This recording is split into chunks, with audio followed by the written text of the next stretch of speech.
The growing calls across the nation to defund the police. To end policing as we know it. Off the charts violence in New York City. 11 people shot in just 8 hours on This is Sunday. about the police officers who every single day put on that uniform and they run towards danger when we run away from it.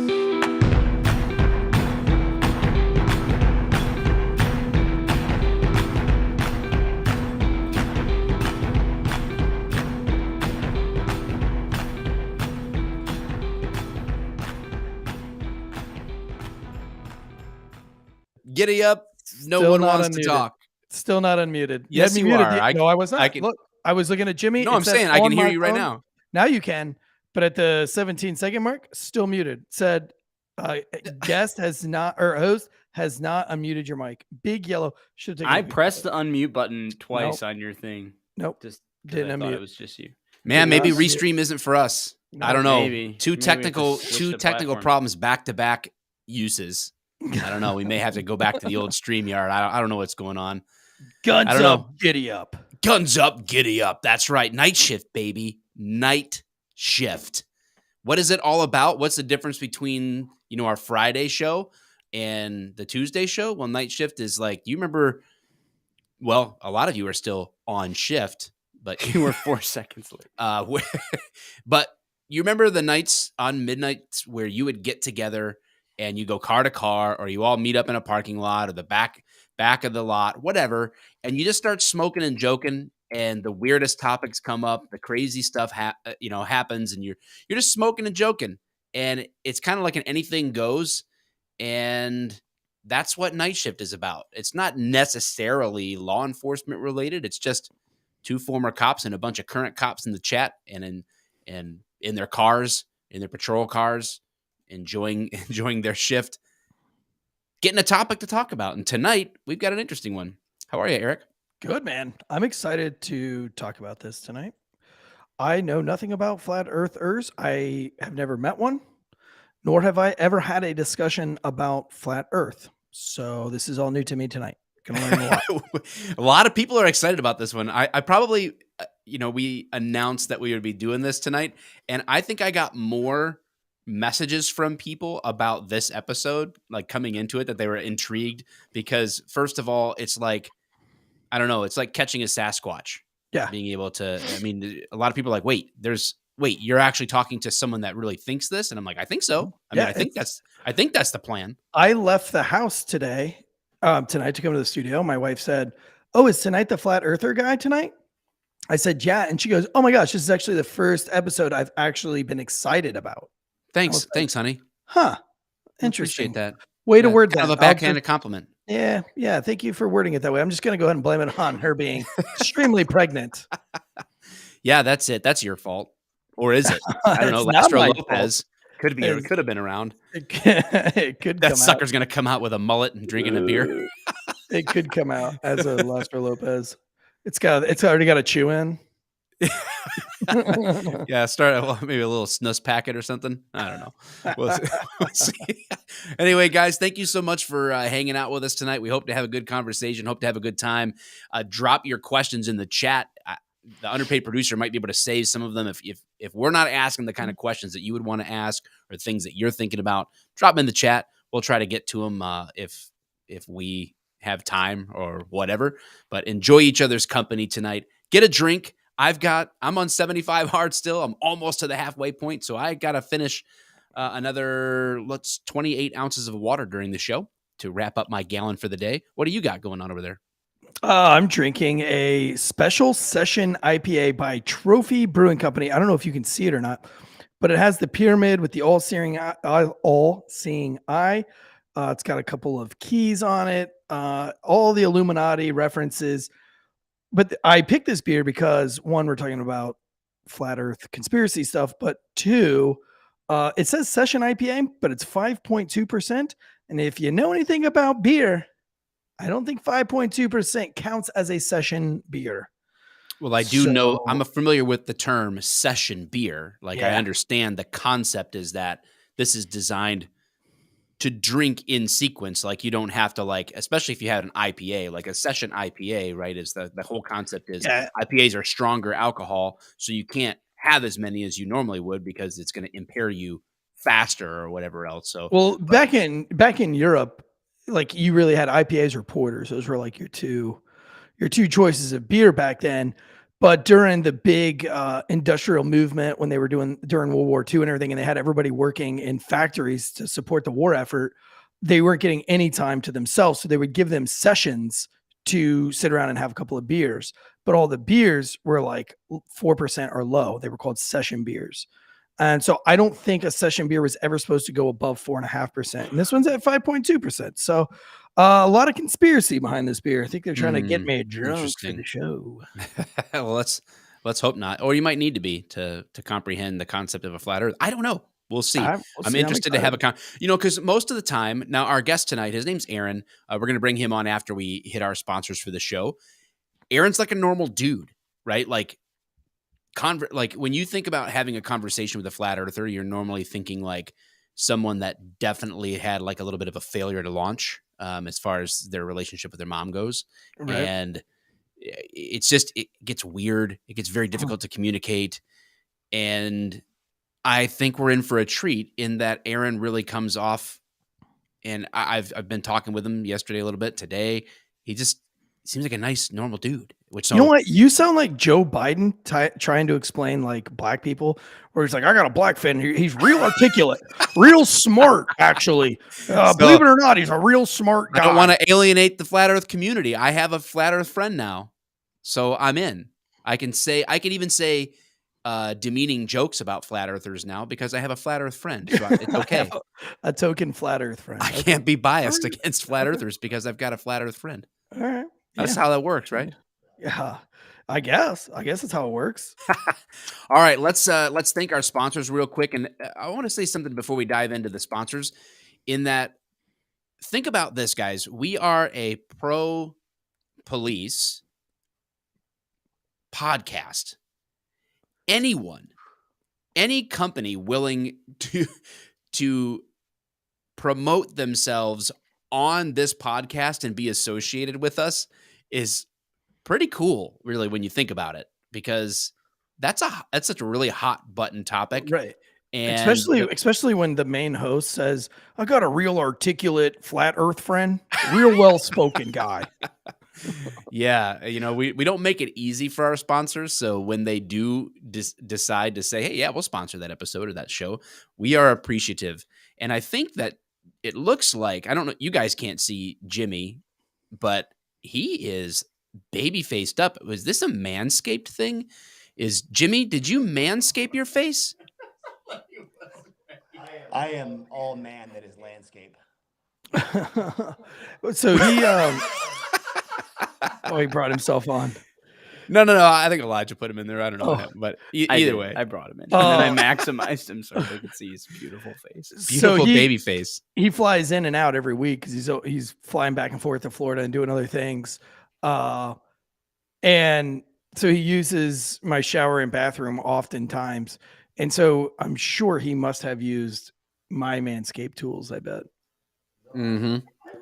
He grabbed your lawnmower, stood in the dark, turned on the lawnmower 4.0, had the light there, went to town on his little baby face. Dude, I think they need to get the lawnmower 5.0, where the lights change colors as you're mowing. your pubes. Yeah. And then make it It's like a Bluetooth. rave. Lawnmower 6.0 is a Bluetooth, and it like changes colors and it vibrates for changes like the light goes with the it beat. changes the rhythm of Yeah. like it'll turn on and off based on the beat of the song. Dude, So when you can in we your bring? test, you're like, hey, was that you were listening to the Cranberries, huh? How do you know? This is the way the pattern on your chest. Can you bring Aaron know. on before we do this ad read? Aaron had internet problems and is not in the studio anymore. Okay, right because now. I always We're like to waiting on ask him our to rejoin. I always ask our guests if they manscape, and if his pubes are as flat as the Earth. But that joke's not going to fly now. So I'll just Let him jump fly right when he into gets it. back on there. What's the Manscaped read? What's the details people need to know if they want to support them? I mean, right now, we've said enough, right? I use Manscaped. You use Manscaped. The proof is in the pudding. I'll send you an unsolicited D pic tonight, and you can see how well it works. Just private message us and say, send me that D. No, don't do I'm that. just Don't do kidding. that. And Mike the cop will send you a picture of his little tiny stack of tuna cans. I'm just kidding. But no, Banana on a quarter slot. look, we both use it. Right now, you can get 20% off and free shipping if you use that code WOLFPACK at manscaped.com. 20% off with free shipping at manscaped.com. Use that promo code WOLFPACK, baby. She'll be howling when she sees you. Yeah, that's a real. That's the best thing ever. There it is. Oh, I'm on fire tonight. Welcome to Night Shift, baby. Yeah, welcome. Super exciting. Oh. Wow. All right. People Well, are already getting heated. what'd you say?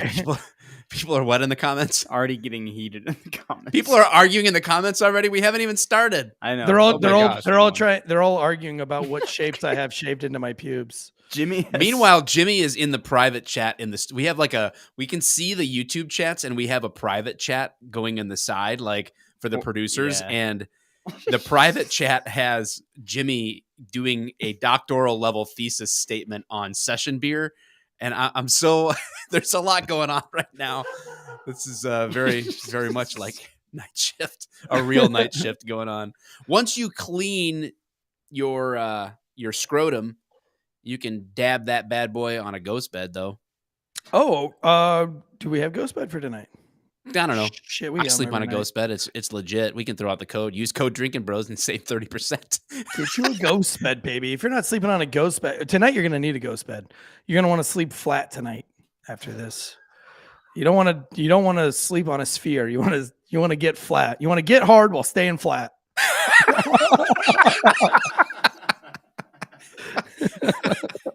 Wow.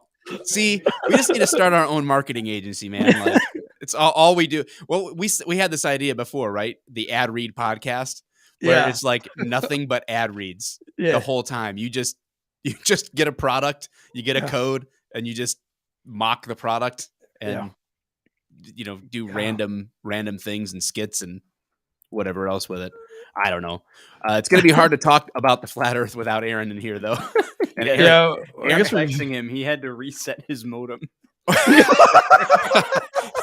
right. Okay. Well, I wonder? now we know why he's a Is flat there Earther. any science behind internet technology and how it is delivered across a sphere versus the flat Earth? No peaks, no curve, nothing that would block or have the need for satellites to shoot above an apex and get over the Earth. Could you guys hear that? No, not Yeah, really. I heard. I got like an entire dissertation on why the modem proves that the Earth is in fact round. He literally said you have to send a signal to a satellite because you're getting over an apex. That's it. That is the most simplest thing on this planet. Supposedly.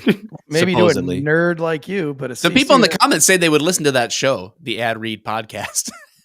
maybe. Okay, so while we're waiting on Andrew, and we apologize for that, or Aaron, whatever his name is. Aaron. I'm getting his name wrong, just like he's getting the curvature of the Earth wrong. Kidding. That was a joke while he's not here. But anyway, we are now starting to dabble in about approximately 4 shows a week right now. Yeah. Yeah, tell us about that.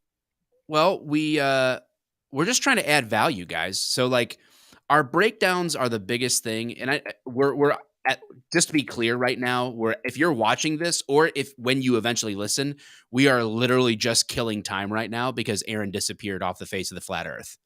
Yeah. And so he found the edge and he went over it. Yeah. So we're waiting for him to come back. Which, to let have me this ask you this conversation. question before he gets back. If you were to find the end of the earth, would you just jump off of it? No, See I'd what come back and happens? tell everybody. Okay. Yeah, no. I mean, do you die if you jump off the flat earth? Well, I don't know. I mean, I think this is all theoretical. Okay, so theoretically, you find the earth, the end of the earth. What do you do when you get there? Theoretically, Turn around? you would just end up walking on the other side of it. You'd be on the underside because You would gravity just would walk still be upside working, down? right? Gravity Yeah. isn't about going down. Gravity is about being pulled toward the object. So you would just walk around the edge, then however you'd the edge be- is, and then you just go to the bottom. And you'd be upside down? I would guess. But you wouldn't feel like you're upside down. But then all the blood would stay in your feet Yeah, because of gravity. because of gravity. Maybe. I don't know. Did you hear Jimmy in the back? Yeah, okay, so what have we been doing with the show? Well, a couple things. First of all, we promised you guys an announcement for the Wolfpack. So oh my gosh, the earth is as flat as my wife's double T's. Pancakes are pointing south, boys. The earth is about as flat as my pregnant wife's boobs. Okay. Anyway, so we have these breakdown shows. Those are our most listened to things, not surprisingly, since it's like hot topic cases and stuff like that. And we break these down from a police perspective. We just did the Amir Locke no-knock warrant debacle situation. Well, a debacle from some people's perspective, but not really from objective reality. But we cover that from a police perspective, explain things. We do that. We cover the news in fun, sarcastic ways. We get serious sometimes. Like me yesterday, I did this individual podcast where I was kind of pretty serious about it. You're gonna come up with something to do, like a little individual podcast. I mean, my thing yesterday was like 12 minutes, right? It wasn't long, but we're just trying to add value and keep you guys entertained. And if you are entertained, if you do feel like our show is adding value, then just share it up, guys. Share the show. Give a like. Give a 5-star review on Apple Podcasts or Spotify. Leave a review on Apple Podcasts. Help us grow the show. That's all we can ask. Share it everywhere that you can share it, and tell a friend about it. That's all we can do, is just continue to say, hey, if you like what we're doing, then just tell other people about it so more people can join the party. But yeah. Oh, go ahead. I was gonna say, so like Mondays, if we end up going with this new routine, which so far we're looking at starting it, Mike's doing something on Monday. I'm going to be doing something on Thursday. Mine's going to be more pop culture related, something to take your mind off of being a cop and put you in that civilian world, because you got to be a well-rounded human being. So Thursdays I will be doing my own monologue, but it'll be mostly like pop culture news, stuff like that. My take on pop culture from the eyes of a former cop. Sweet. And we have one more announcement. Aaron has re-entered the building, so we will have him here shortly. But we have we announced on Friday that we would have something for the Wolfpack this week, and the first 50 people. Is that controlled somehow? Do we actually know that? Okay, so Jimmy's got this squared. We're only letting 50 He people says in. he does until. Well, Jimmy could be wrong, so we could accept 5 million. He's shaking his probably. head no. So I don't know what that. Yeah, wait. no, that Jimmy, you can't control that. I can't. Oh, he can't. Twice the producers. No. I'm so confused. Gosh, our producers are against us these days. Twice the producers, twice the problems. I feel like they're going to unionize soon just kidding. against us, Tansy. Not allowed to say that. Hey, you can't say that. All right. The first 50 people from the Wolfpack that want into our Discord for Failure to Stop, you can follow the link that one of these producers drops in the chat. We have a Discord. I have a Discord account. I'm not even in our own Discord yet. I Discorded in the shower before I came here. There you go. So I don't know what a Discord is, I'm gonna be honest with you. yeah, you'll be in there soon enough, though. You'll be having chats with people. It'll be fun. We're going to have fun. It's going to be Meme City. Oh. We'll be able to get ideas for the show. We'll be able to talk to people who like to listen, who want to ask follow-up questions. We can do some special Discord stuff. I'm excited. So again, we're just trying to add a crap ton of value to you guys with the show. We're trying to do everything that we possibly can to know that we are doing everything we can to make this the best show, the number one show where law enforcement meets culture. So first 50, you can get in there. Giddy up. All right, let's get to the topic at hand. Let's bring on Aaron. I first heard about Aaron on the Getting a Grip on Things podcast with my contractor buddy, James Stewart. And I think he was on that show, and that led us to being aware of Aaron's podcast called Okay, Hear Me Out. I don't know if he goes by OK HMO or not, but Aaron, welcome. Thanks for wait, what? What are we laughing at? Nothing. We like the fact that it's just okay homo. Yeah. Okay. Oh, no, we're banned. That's it. That's it. Thanks. As if we already thanks didn't a lot, say guys, for enough. having me on. Yeah, thanks for being here. First of all, just like I guess tell people a little bit about who you are, like whatever you want to tell us about who you are, what you do with your life. I told everyone that I feel like I caught a Sasquatch here having a conversation with someone that actually may think the earth is flat, because normally I feel like that person is probably really strange and has a lot of mommy issues. But you don't seem to struggle with these same social awkwardness. You seem to be able to communicate and be normal, and you're drinking Yingling, which I respect. So tell us about yourself, man. So I am a printer technician. All I do is fix like basically whenever you get your ads for like Monroe Muffler trying to spam ad you for to go in and get some expensive shit you don't need for your car. I print those. I fix the printers that fix print all I that didn't know stuff for companies you. still use printers. Is Dude, this a dying industry, or is it growing? I wouldn't say it's growing. It's probably dying eventually, but they like to send junk mail to people, so that'll never go away. No, there you go. You ever heard of Sabre printers? No, what the hell is a Sabre Dunder Mifflin and Sabre. Oh, That's a Office reference. You flat earthers wouldn't get it. Office. Yeah. I'll get it. The Look, the earth is as flat as that paper I print. I promise you. Oh, dude. So I'm excited, Aaron. I have never even had a conversation about flat earth. I've heard the term. I just thought it was some dumb shit on the internet that people were talking about, but I didn't know it was a serious, like, I didn't know, I've never met anybody that's actually seriously into it. So I'm excited. I'm going to have a lot of jokes. Please don't be offended by that. I'm just very cannot shocked. possibly offend me. I promise you. So don't worry about that. Okay, perfect. I think I'm getting I'm a grip flat on earth your things. mom.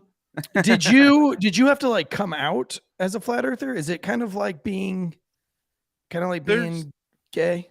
You have to come out. You have to. It's like that, but way cooler. You have to like. Can you not be denied housing because of an earth belief status? Is it a protected class? It does not win you favors. I promise. This is not one of those minority statuses that is helpful in any way. I promise that. Damn it. Nice. It's not like is it like LGBTQF flat earthers plus? I've been trying to get in on that. I want to be oppressed. Now, did you like? I mean, was it something that you had to like literally like say like, hey, or do you just keep? Well, obviously you don't keep it to yourself because you're on our podcast. Yeah, no, I don't care about that anymore. But did you have like a point in time where you're like, you know what, I'm going to tell people that I totally believe in this shit. Okay, I'll walk you through it. It's real easy. Yeah, were you a kid on the playground and looking at the horizon and thought, no, I'm being absolutely not. You're like, my third grade teacher, Mrs. Oldham or whatever her name was like, this bitch is crazy. This place ain't round. I can see it's flat. I'm looking at it on my swing. You that. Okay. I was not figuring this out on the playground on my own. What happened was basically I started looking into the moon landing a few years ago, probably 4 years ago now. Never thought about it before. And then I know it's not a moon landing episode, so you just have to take my word for it. We've talked about it before in a conspiracy theory video, and it got taken down, by the way, by YouTube. Of course it does. Yeah, that's how you know you're over the target a little bit. That's a point for you already. Yeah, exactly. Every time something gets taken down, it seems to always be true, doesn't it? So I started looking at in the moon landing, the claims they make. I would suggest the best documentary I've ever seen on it is a documentary called American Moon. I just watched that like a few months ago, but it was just a way better researched and a version of what I pretty much discovered on my own. But figured out the moon landing is retarded. Like, it's one of the dumbest things. All the claims they make, it's so stupid. So I got to this point where I'm like, the moon landing is definitely not real, and I would argue with people online about that. And of course, the comments, instead of arguing what I'm talking about, the moon landing, they would say, "Ho ho ho! What are you, a flat earther? You're so stupid!" Just like typing at their keyboard. I'm like, what kind of straw man argument is that? Like, no, I am not a flat earther. You're sitting there saying the moon landing is fake. What kind of idiot would think the Earth is flat? Exactly. Yes, I'm like, that's ridiculous. So yeah, flat Earth is the dumbest thing ever. And I got that comment so many times, like dozens and dozens of times, where I'm like, fuck it, I'm disproving flat Earth. I'm about to look into what they actually believe, because no one could possibly believe the Earth's flat. That's the dumbest thing I've ever heard of. But being a moon landing denier, I was going to do it with just what I can prove, my own measurements, no government space agencies, because NASA, I can show you 1,000 ways that they lie about everything. So I'm like, okay, no government space agencies. I'm going to prove the Earth is a ball. Turns out, I don't think it's a ball. There's no curvature. I went and did a curvature test over water. One of my favorite videos I've ever caught, where I was on the shore of Lake Ontario, a town called Olcott, New York, looking at Toronto from 40 miles. And you can zoom. I'm zoomed in on the city of Toronto, and you can zoom out until it looks like it just disappears. Is Toronto that close? Is Toronto that close to New York at some point? Yeah. Oh yeah. I'm in Buffalo, and if you couldn't tell by the flag behind me there, but I'm in so I'm in Buffalo, and we're real close to Toronto. It's not that far away across the lake. I'm in Detroit area, so like it's like a 4-hour trek for me to get to Toronto that way. If I go over and went through Windsor. We got to go north on the QEW, and we kind of like go a little bit of a roundabout way, but a straight line to line distance isn't that far. Toronto's a cool town. I mean, I'll never visit again because I won't be allowed, but I mean, either way. Exactly. My brother's stranded in Canada because Benedict Arnold defected with his wife like 3 years ago, and they're very much regretting that decision. Wow. Yeah. No kidding. So what I mean, okay, so I know that the flat earther thing, I did some research, and they say like that's the one thing that they go to is the over the water thing, which has been, I guess, debunked on the other way through science, through math. But like nobody's ever done this over land. Like, why wouldn't you just put a telescope in like Texas and try to shoot that bitch as far as you fucking could all the way to California? No, they do that over the whole way through. They do that over land too, but the problem is it's harder to prove like elevation differences along the way. The reason you do it over water is because from shore to shore, you're at the exact same elevation no matter what. Okay. So like just like every ocean is sea level, quote unquote sea level. It's because all bodies of water find their level based on like from its position to the center of the earth. If you're, believing the gold model, or if you're on a plane, it levels out. Okay. That's the reason that it's good to use that, because you can look at a city 40 miles away and know that you have a constant elevation. So this theory, right? Like, I don't know. Again, I've never even had a conversation about it. I've barely looked into it. Yeah. But my first initial thoughts are, weren't there astronomers in Greece that figured all this shit out with like math and stuff? Like, do you think there was a conspiracy? You think they were just like, you know what? Fuck these people. Let's go ahead and like get burned at the stake, and for like being called heretics to come up and say that this shit's round just to. They act like that. I know you're talking about Aristophanes. So they had this experiment where they took sticks. One was in Alexandria. The other was in another city. Well, no, he figured it out. I mean, originally, and listen, I'm just going back off of like high school geology here, but like, and I don't know the names of the astrologers, but wasn't it that one went from Greece? He went from Greece, and then he went and traveled to Egypt, and he's like, holy shit, the stars over here are different than the ones in Greece. Wasn't the star, it was a shadow during the same time of day on sticks that he put up. So the shadow was longer at one position, and it was no shadow at the other city. Oh, I thought it was the constellations were different. No, it was Like, he discovered like 3 more constellations. and maybe he Or did different another thing with constellations too, but the one that people used to say that we knew the Earth is a ball was the sticks and shadows experiment. Problem with that is what you're doing is you're taking angles, you're taking the angles of the shadows, and then what you can say is the sun is this big at 98 million miles away, or it's smaller and closer. So it works. All it does is tell you a size range for the distance. So it can be anything in those ranges. If it's on a flat plane and it's closer and smaller, you would get the same shadowing effect. Basically, if that makes sense. Like there's other explanations for the shadowing than it's a gas ball that somehow transmits heat through a vacuum, which requires it to not be a vacuum to transmit heat in the first place, if we learn anything from science. And then that's what's casting the shadows. It can be also a closer fireball. So what do you think the government's purpose for trying to trick you into thinking that the world is round? Like, what would be the motive? That's let's pause on that question. Okay. Is this an objection? Did you just say objection? No. I said let's pause on that question because I think that takes us into the direction about like a lot of the whys about that. And I asked on Instagram today this idea of if there were any cops that were flat earthers. So I asked them because I saw some studies that 66% of millennials believe in the flat earth. Okay. Or are not fully convinced that it's round. Right. Yeah. But millennials also have to take something amazing and completely change it to make it their own. We've seen this with movies. Point Break, perfectly good movies, had all the things that make a movie great. Great actors, great storyline, right? Great quotes, tons of quotes. Hey, Utah 2, right? Everything was great. The millennials make a new Point Break. They don't put anything in that. They're no fucking good actors. You no know good what? quotes, You're wrong though. no scenes where they go like bah, bah, bah, shoot the gun off. You're wrong. The millennials the aren't whole the ones movie up. approving those projects. It's a bunch of like Jewish boomers in Hollywood. So it's like just boomers with new propaganda for the new generation. It's not the millennials doing more it. propaganda. They're just consumer. They're the consumer of because the new I feel thing, like but... I feel like the boys, the Coen brothers who made the new True Grit did it right. Like they took a great movie and they just copied it because that's what you do. You copy great things, not try to make it. Sorry, that beer's really getting to me. Try to make it your own. So the millennials, of course, they would be like, "Oh, the Earth is round." No, not today, homie. Everything changes.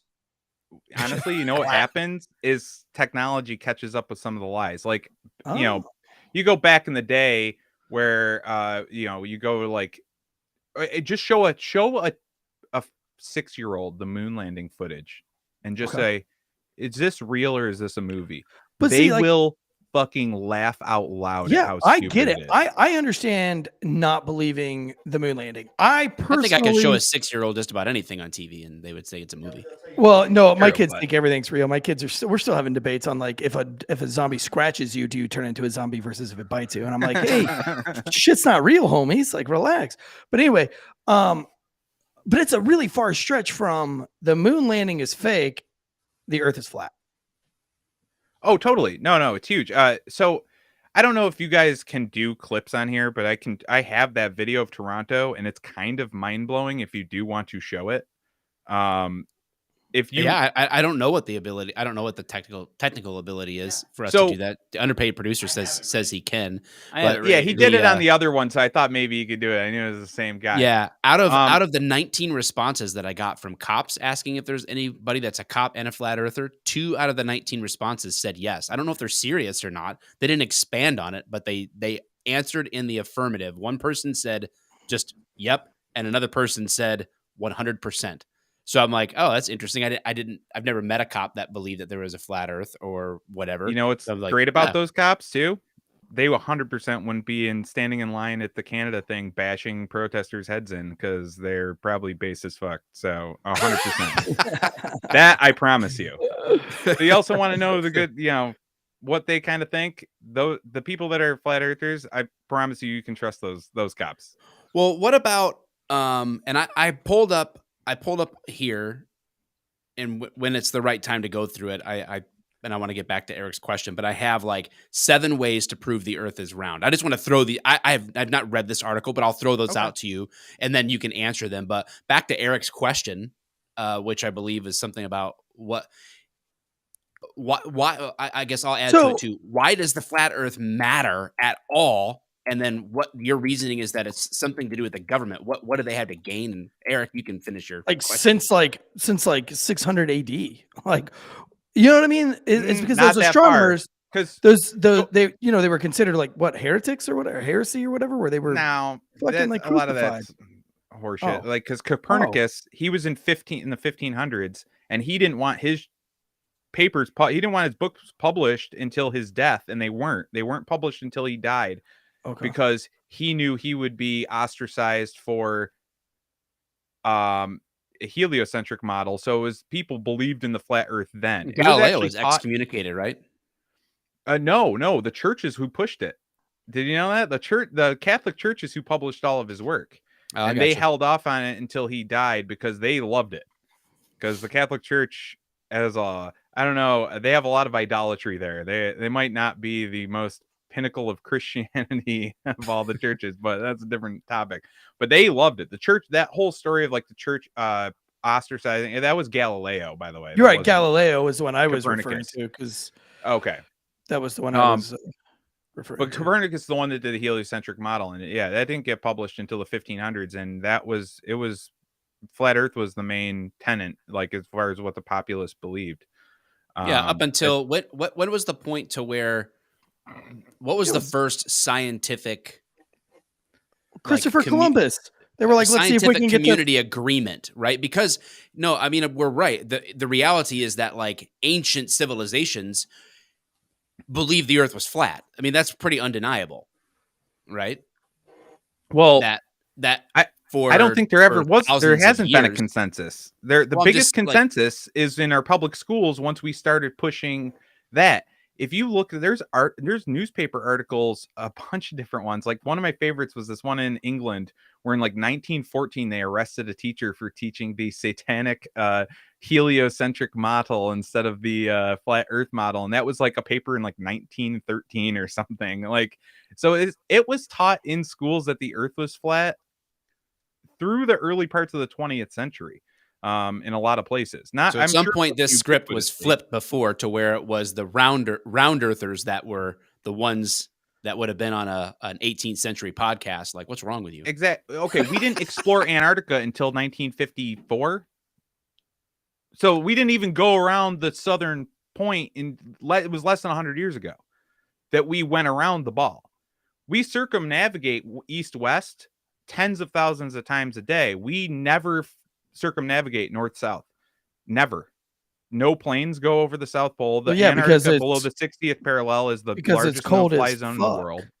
Yeah, because we can fly rocket ships through space, which is like infinitely colder, or is hotter, it infinitely depending colder? on if the I don't sun's know. out. Yeah, space is pretty cold. Okay. Extremely, yeah. So I guess then now like we're just near like 0 Kelvin. But what would be the necessity to fly latitudinally? Is that a word? Probably not. East-west, you mean? No. Why would you need to fly around the globe north-south? Because you would be like going over like the biggest pieces of nowhereness. There would be like no fuel stops. If you wanted to go from the southern tip of South America to Australia, it would be like a way shorter route by like not even close. There's a bunch of different routes. But I mean, like, but it's a shorter route. But is there any refueling points on that route? Because you're talking about over the massive Pacific Ocean. Yeah, I mean the Pacific Ocean. There's a lot of parts of the Pacific Ocean. A lot of times they'll fly like into like the Middle East from there is their next stop. So it's not like, because I mean I've flown to Afghanistan a few times, but you stop a lot to get gas and shit. Like you can't just fly. Here's forever. something I'll challenge you to do. Go look up any flight or the next flight you take. Yeah. Just compare it on a Gleason's map of the world. Gleason's map of the world is within the 60th parallel from the south, I would say is the correct map. Every flight you take will be a straight fucking line on that. If you go and look on a globe, it'll be like, woo, it'll fucking be wobbling all over the place. And won't make any sense. Is that due to like declination? No, So the only reason I bring up declination is because the only thing that I have anything to do with science or math, because I'm fucking dumb with both of them, was I had to become a land navigation expert. Yeah, because I that won't was be. part of I the won't be. special operation. I have no problem saying So, I have no idea. So I have no idea. With land navigation, there is a true north, and then there is a magnetic north because of the way that the Earth spins. And so there is a declination diagram that gives you. You couldn't just draw a straight line because of the way the Earth spins. It's always going to shift over thousands of years. So every map that you get, there should be a declination diagram, and it will give you a +5 or minus whatever that you. That's not the reason they give. What's the reason why they give it to you? They'll say Because like they can't go over the specific because it's dangerous. No. I'm like, talking about like if I'm in Raleigh, let's just say I'm land navigating in Fort Bragg, North Carolina, and you hand me a map, and I've got to find a point within, we'll say, keep it small, like 15 miles, right? And I've got to find a golf ball, and I have a 15-mile movement through the woods to find a hole, and I have to land navigate with just a map and a compass and some pace beads. That's all you get. No GPS, no cell phone, no nothing else. If I use the same mathematics as when I land navigate in Florida, which I don't remember what those maps were in Florida, but they were like a 3, like where you would add 3. Whereas in like North Carolina, you might add like 7 or 8. But if I were to use the mathematics from Florida in North Carolina, I would be off almost half a grid square from that golf ball holes, and I would never, ever, ever, ever find it. Probably I'd roam those woods for the rest of my life. Yeah, that's what based on the curvature of the Earth. Based on the curvature. So you have to mathematically account for what the declination is from the point that you are at, whether you're in North Carolina or Florida or California. The mathematics is going to be different, which is the same way that they track a lunar eclipse, that they can tell you where the lunar eclipse is going to be almost by the second as it travels over the Earth, because they're using math. Yeah, well, yeah, but that's on a set schedule. So, but can I ask a question about the declination? Yeah, sure. Is that consistent among all like latitudes? You know what I mean? Or is it something that changes? Like in North Carolina, if you went west, is it the exact same no matter how far west you go where you're at? Or is that more about how the land is there? Or is it actually an Earth curvature thing? Because elevations change so radically depending on the area you're in. Declination is geographic latitude is what declination is. It's geographic latitude. Okay. And the only reason I know that is just because it's like I have really fucked up, because I did a lot of land navigation in the swamps for a long time, because the unit that I was in was out of Florida. Okay. And when I went to North Carolina, I got asked backwards and could not figure out why I could not get to where I was trying to go. And they brought me in after being lost, for 9 or 10 hours. And, finally you move to a road, get picked up, you turn on your little GPS thing, come on. They're like, all right, let's see. What did you do wrong? How did you fuck this up? Because you're probably about 600 meters from where you're supposed to be, which is a long way when you're trying to find a golf ball size, a golf ball in the woods. Yeah. Right?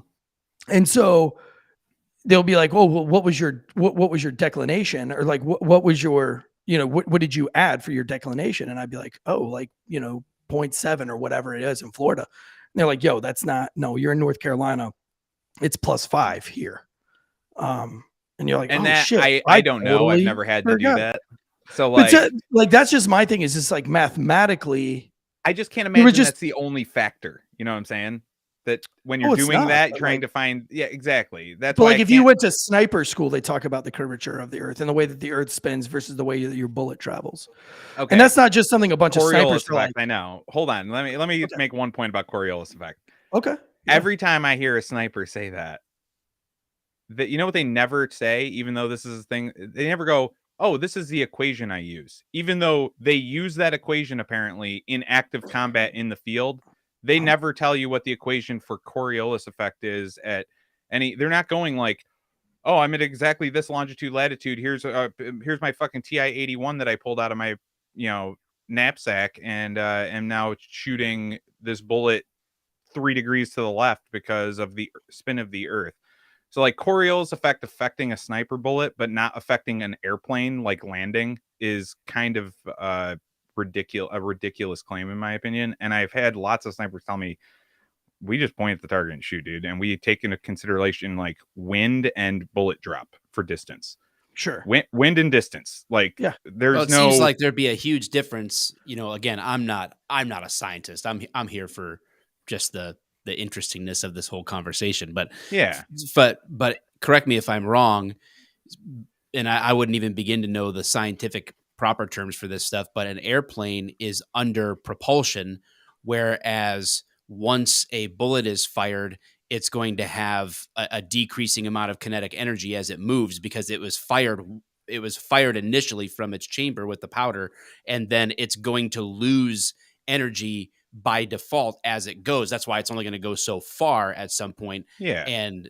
But a plane, on the other hand, is propelled by a jet engine, and there's the issue of design and drag, which a bullet is going to have drag, but it's not going to have any lift as a result, and have to control that. So I don't know that comparing a bullet and comparing an airplane is like a fair comparison if we're in terms of the Coriolis effect. How high do you have to go with a hot air balloon that has no propulsion, or you just send a balloon up in the air? How far until the Earth starts spinning underneath it? The Earth's going 1,000 miles an hour. The fastest way to travel on the equator would just be go up and let the Earth spin under you. But it's not how it works, because they say the atmosphere is spinning perfectly with the land. So like, think about it this way, and this is another reason why I think the moon landing is such horseshit, is if you take off on a north-south runway in like Alaska, the ground under you is only spinning 400 miles an hour there. Do you get, because at the equator it's spinning a lot faster because it's a lot wider. It's at the midpoint of the ball, so it's spinning the fastest. It's at the largest point. If you're standing on the North Pole, you're spinning 0 miles an hour. So that makes sense, right? Like, you're not spinning 1,000 miles an hour quickly in a circle because it's making one rotation still, but you're that close to the axis, so you're not spinning at all. Are you following me? I mean, I think so. I think that the difference is, I mean, gravity is a thing even for flat earthers, right? I mean, there's an effect of things dropping to the Earth, but mass attracting mass, I would say, is kind of, So do you not accept gravitational science? Because I mean, that's part of the answer to the, again, I'm not an expert, but isn't that part of the explanation for why you're on a runway that's north-south in Alaska and you're moving with the runway as you take off, because of the effects of gravity keeping us in motion with the Earth? No, it's not because of gravity that they say it keeps you in motion with the Earth. So it's we'll skip gravity for a second. Just put that on the back burner. What they say is the ground moves in Alaska slower than it moves at the equator. Okay, because at the North Pole it's at 0 miles an hour. At the equator it's like just a tad over 1,000. So in between, like in New York, it's like 700 miles an hour or something like that. So if I take off in Alaska, where the Earth is moving at 400 miles an hour, the atmosphere above the ground is also rotating at 400 miles an hour. Right. And the reason I brought up gravity is because the atmosphere is attached by gravity. Is mass, right? Like there's the molecules, that's how they don't escape into the vacuum contents of space. That's the contents of the atmosphere are connected gravitationally. And this is, again, my rudimentary explanation of something that I don't have the right words for. Yes, that's the explanation. But let me just follow on real quick for this. Okay. So take off, you're going 400 miles an hour. You're in the atmosphere. The reason you can re-land and you don't topple over, like if a plane lands on a surface moving 400 miles an hour east-west and you're landing on a north-south runway, you should just and just barrel roll and explode. You know what I'm saying? Like if it was a moving surface underneath you. But what they say is that the plane is moving with the atmosphere and the land. so perfectly that you can land on that north-south runway, even though the Earth is spinning east-west with no problems. You don't even have to account for it. In any of your, like, you don't have to make an equation to like fight against it when you land. Do you see what I'm saying? I don't know that I can confirm or deny that. I don't have I don't have an experience in terms of like what the thought process guess is it all You're just off the pose- ground and the pilot, ground's moving 400 miles an hour this way. It'd be like landing on a giant treadmill that's moving one way, but you have to land on it. But that not treadmill's if you're moving 400 miles an hour. not if the atmosphere is moving at the same speed. Okay, exactly. But you take off in Alaska and you land in California. So you took off and it's going 400 miles an hour. You're going through the atmosphere to California where it's going 800 miles an hour now. And that plane is at 60,000 feet, let's say, or 40,000 feet, where there's almost no atmosphere. And it, by the time it lands, it's caught up with the ground at a higher speed. So when it lands, it never matters. No matter where on Earth you land, the fact that it's rotating different speeds one direction never matters. I think that's a weaker that's, argument. I think part of the reason when I've flown, if I'm going in one direction, it can take a different time, even though you're flying the approximate same route, than going back or going another direction. And obviously, like air traffic conditions, weather conditions, that's the jet stream, that's the routes, and different things like that can have an effect. But I would feel like they're not flying in a straight line, right? Like I understand. I know a couple of pilots. I mean, and they've explained like we're not flying in a straight line to, California from Alaska. We're setting a course that in that navigation system allows them to account for the rotation of the Earth in that process. So let's say you're right. Let's say the air does actually do that. You speed up to the same speed as the land mass below you. That's fine. How would you apply that to something like the moon where it has no atmosphere? They landed on a surface going 10.3 miles per hour on a tripod. So the land below them is going that there is no atmosphere to speed them up to the land speed of the moon. And they did that 6 times in a row in an untested aircraft. Look, and I'm expected to believe that. I feel like that's two different arguments, though. I think arguing the moon landing and the flat Earth thing's two different things. Hold on. It points out one thing. It points out that they are probably lying to you on one of those. If it's because of the gravity keeping the air stuck to the ball to a point that's so exact that an airplane doesn't even have to calculate how fast the land's moving below it, even though it's different speeds. But then they do it on the moon where there's no atmosphere to do the same thing, and they have no explanation as to how they landed that perfectly. Do you know, like if the land without a runway is just moving 10.3 miles an hour, and they did that 6 times in a row, you can see why somebody might not have the utmost faith in government agencies and scientists talking to us about how the universe works when you think they might be lying about something like their space travel. Does that like make sense on that at least? Well, I mean, I would guess that the calculations, again, I mean, I can see the government lying to me about space because I can comprehend the reasons why they would need to, whether it be that they wanted to beat out the Russians or that they wanted to flex on some folks. I can understand that. What I can't understand is why they would give 2 fucks about whether we think that the world is flat or round. Why wouldn't they just say, hey, this bitch is flat? Somebody said the moon doesn't rotate. And all I know about the moon landing is I had a conversation once with Gene Kranz. Do you know who that is? No, I do not. Gene Kranz is the guy that was the mission control from NASA during Apollo 11. And he came when I was in college. He delivered, a talk. It was a motivational speech. It really wasn't about necessarily the science behind the moon landing. It was about not giving up, because obviously Apollo 11, if you've seen the Tom Hanks movie, which is completely factual, I think it's actual visuals from the mission. They had a lot of problems in that flight, that mission.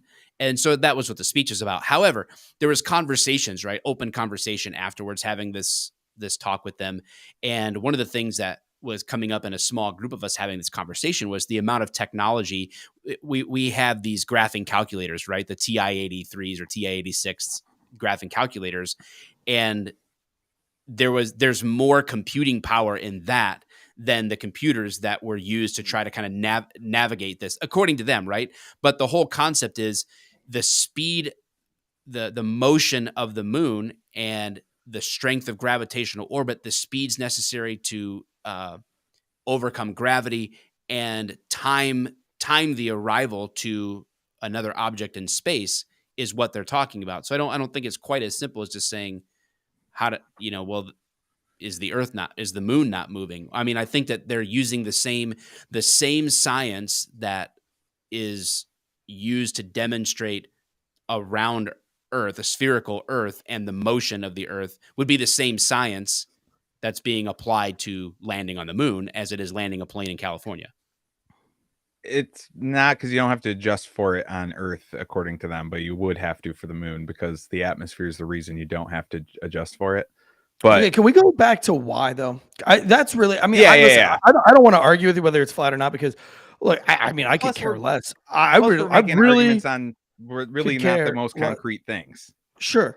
But like, why? Like, what do you think is the conspiracy of why that they would want you for hundreds and hundreds of years to believe that the world is flat? Like, what would be in it for them, as you put it? Which I don't, who are them? Who is them? Is this like the Illuminati? Is it? I mean, the people that have, like, okay, I would say they are the, whatever you would call the shadow government behind the governments. You know, I know that sounds crazy to say, but you know, it's not crazy. Like I believe that there are people that are pulling strings. I believe you. It's not crazy. No, I know. But like, you know, in order to justify saying that there's a shadow government, you'd have to have a real world example. Like, I don't know, every single country on Earth being lockstep with over dramatic measures in the exact same way for cold and flu season. You know, something like that. You have to have a real world example like that to say maybe somebody's pulling the strings and giving most of those people orders. Sure. So if you are that shadow government, what I would say is the reason for hiding something like the shape of the Earth, because how could that possibly matter? It would be it's what I described as is the largest nihilism spell on the population possible. If you think that you're a product of lightning striking goop in a chaotic universe where nothing exploded into everything, and then like that goop turned into a single cell organism that turned into some kind of fish that, and then a bunch of monkeys fucked arbitrarily, and that's why you're here, and there's no God, and everything's pointless. You can kind of justify almost anything. That's why people that's how you trick people into thinking that they're the virus. You know, you should probably just kill yourself. You're killing Mother Earth. You're a cancer on this planet. You know, that kind of stuff only works if you don't think that you're actually part of divine creation or something like that. And I'm not even that I'm not a super religious guy. Flat Earth kind of made me religious. I went from like agnostic to being Christian, I would say, but that's probably just because it's the most thing I'm used to is Christian, and I just like the story of Jesus in the New Testament. But like, I think it's just that it's the ultimate nihilism spell. Makes you worthless. So, but who gains from that? Like, how would anybody gain from the round Earth versus the flat Earth? Like, where in the shift, right? So at some point when a lot of people accepted the flat Earth and then the heliocentric model was considered bad or wrong, what caused the shift and who profited from it? You know, who gained by this? Cui bono, right? Honestly, at that point, it's all speculation, because what you're talking about, something like Admiral Byrd going to Antarctica in '54. Then they have a bunch of missions. Didn't the Germans go to Antarctica during? They were very interested too, but as far as like on the American side, it was Admiral Byrd had a mission. It was Operation High Jump and Deep Freeze, were the missions to Antarctica. And if let's just say hypothetically, let's say it's flat. What did he find in Antarctica? Can you go beyond it? Is there more land beyond Antarctica? Is there, whatever, if there's more land out there and you can keep everyone trapped on the inside, like it's the Hunger Games, like we're District 13, that's some valuable Oh, so you're saying like there's like this is like water world Who where we all knows? think that we live in the water, but there's fucking land somewhere and everybody's living it up. I like it. That's just speculation. Like that's something that's possible. If There's a you're cooler place on the other side of Antarctica that doesn't have mandates. Yeah. Yeah, It's like ultimate probably. freedom. It's like the garden. It's the Garden of Eden over there. I wonder if there's Everybody's- cops on the other side of Antarctica that Or have what- they have cool admin. They have Crown Vics still. They don't even have cops. Just a bunch of naked people walking around eating fruit. That's what the Bible shows the Garden of Eden. Yeah, That's it's kind of over garden there. I want. That's what kind of garden I want to chill in. Yeah, it could be like Enoch. It could be literally they could have found the prison of Azazel, the demon that he locked away in Enoch, and because 1 year after they went to Antarctica, they started nuking the But what sky if- with but what if- Operation Fishbowl. So that was a little weird, But what if the world's still round? It's just there's more shit on the other side of Antarctica that we didn't know about.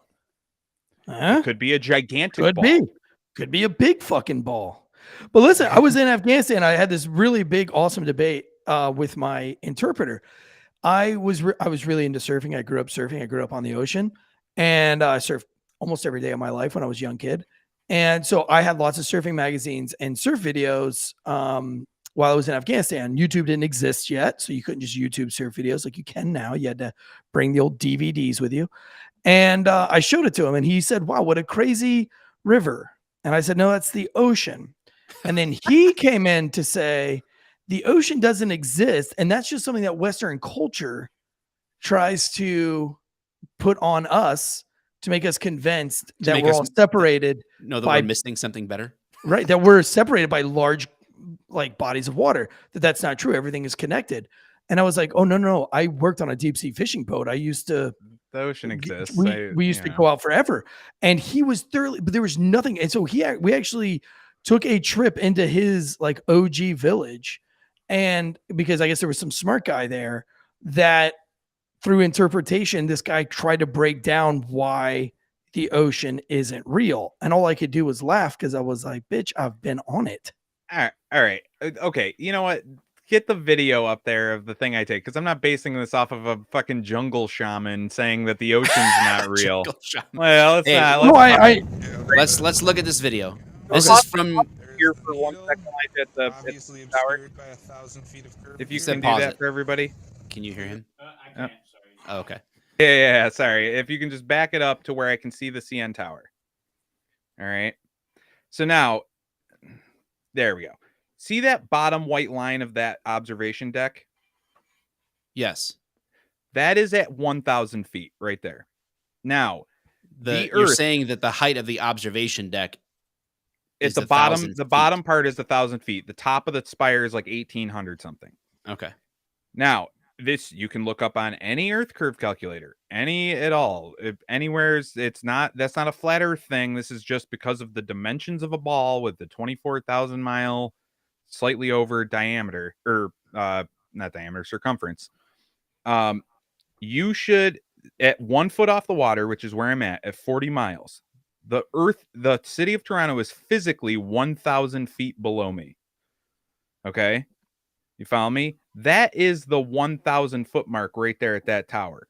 But I can see that from too far away. So the horizon should actually be up to where that observation deck is when I take this video. So now I'm going to zoom out in a second. So you go ahead and play this for everybody, Elijah, and just take a second to appreciate how far this is. And you'll have to just take my word on it for the calculation What now. are you but filming this with? a P900. It's a Nikon P900. It's an 83x zoom camera. Okay. And then Easily obscured by 1,000 feet of curvature. it doesn't, whatever you're watching right now, the Rogers Center, you can see next to it, that's only a 282 foot building. And I'm about to zoom out when I come out here, and I think the result will Because of my shock you a autism, little I'm bit. probably gonna have to go out to the 60-mile point and try to test and see if I can see it from there as well. Well, let's zoom out back in here. Okay. Yeah. So, I mean, Oh shit, Earth's round Yeah, again, I pretty guess. far. Went behind the Oh, no, horizon. the horizon. The Earth is curved again. Holy shit. yeah, but I mean, okay. So, I mean, That doesn't phase you at all. Just okay, No. I mean, and then trying to stumble No, to your it- next thing of why the no, Earth is it- definitely round. It doesn't, because that's the mirage effect. I mean, I worked on a deep sea fishing boat. We know the mirage effect exists. It's the same way as like when you look at a road and you see that little haze above the road. Totally. It's the same haze. And so when you're sitting, it's the what I don't know what it is, the warm air, cold air mirage. But like you could see that with boats. But as boats continue to go away from you, they only get smaller until they just disappear. It's not like it's not like the sun, where the sun like sets into the ocean. You know what I mean? Like if the sun was getting farther from the earth, it would just get smaller, just like a boat leaving you just gets smaller. And there's smaller. a lot of video of the sun just getting farther away and fading out of fucking view. It doesn't. The setting might be an atmospheric effect too for getting down to that haze point. Okay. Once it gets to its vanishing point for perspective. But anyways, with that video right there, so what you're telling me, this is the two things I have. These are two things that you can believe when you see that. Okay. One, you can be crazy like me, and you can say that's the city of Toronto at 40 miles away. Or you can defer all your knowledge to scientists, and you can say that is the refraction of light refracting a miraged version of the city of Toronto around a curve 1,000 physical feet up to my eyeball, and that's actually a mirage. That was not the city of Toronto. That's what you do if you're the mainstream people. You have to believe that that's a mirage of the city of Toronto and not the actual city. You see what I'm saying there? And you see, so you don't have to agree with me on this, but you can understand why somebody wouldn't accept that as an answer. Like that's not a good enough answer, because I can go out there on any day at any temperature that's not one of those hot, humid days where the sidewalk's like smoking basically, and if somebody disappears 100 feet down the road, it's not because the sidewalk curved, it's because it's really hot and humid, and you get that miraging effect. You're not getting a miraging effect with this video. You're just seeing the city. You see the whole city. It's that if there's any distortion at all, it's just that it's not that high a resolution because you're zoomed 83x in, and we got to get the technology catch up even a little better so we can. So is there a telescope that we could pull it like somewhere in the Himalayas, and zoom way in and see the ends of this Earth like we can see into outer space? You're looking through too much atmosphere. Atmosphere does exist. You can't look through so many water molecules. At some point, you have a vanishing point where the atmosphere would only make this problem worse. I gotcha. So it doesn't make you see farther. So, is there any plans for exploration from the Flat Earth Society, which I saw their last meeting was huge, real big turnout.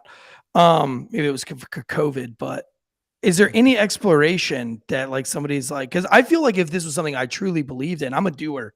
I'm a doer when I believe in something. It's not that I don't believe in this. I just don't care enough to like waste my time on it. So I'm not going to get into it. I am so sorry. For somebody like you, have to go to the bathroom real quick. Wait. Oh, okay. But hold on. I can't Is there no make exploration it. I drank too many plan? of those Yinglings, man. Damn it. I was just One curious second. about okay. Yep. The exploration, Antarctica. I'll be right back. Antarctica is where you got to explore.